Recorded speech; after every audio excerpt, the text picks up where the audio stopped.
Hello, wine students. Welcome to University Wine, the channel where we dive deep into the world of wine. I'm your host, Professor Weisse. Today, in our very first episode, we're tackling the fundamental question: what is wine? The art of winemaking dates back over 8,000 years. Evidence suggests it began in ancient regions in amphora, like this. Grapes were harvested in these amphora, and some split open, releasing its juice.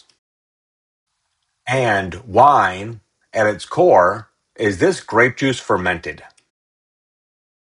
Now let's talk about the basic differences in grapes themselves. There are two main types, white grapes and black grapes. Despite the names, if you take a look on the inside, they're quite similar. The big difference? The skins. Take a look at this detailed cross-section of a grape. You can see the skin, pulp, and even the seeds. Black grapes have deeply colored skins that contain tannins, those natural compounds that can make your mouth feel a bit dry, and add structure to wines. Seeds also contribute some tannins, but the skin is the main source. White grapes, on the other hand, have lighter, golden skins.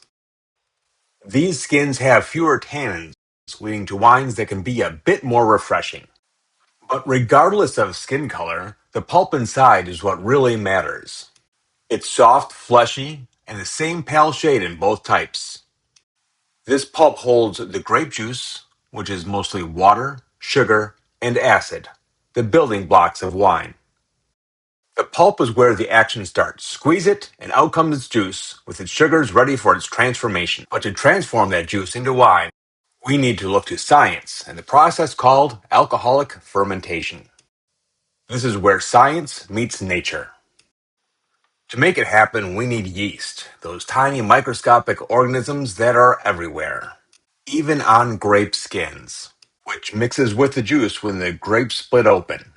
This is likely how fermentation accidentally happened the first time wine was made in those old amphora. Yeast can be natural or wild, straight from the vineyard, or winemakers nowadays might add cultured yeast for more control. Either way, they gobble up the sugar and convert it into alcohol and carbon dioxide gas. Here's a simple breakdown. Sugar plus yeast equals alcoholic fermentation. In most cases, this process chugs along until all the sugar is gone. But sometimes winemakers stop it early for sweeter wines, but that will be covered on another day. The alcohol sticks around in the wine, while the CO2 usually bubbles off into the air.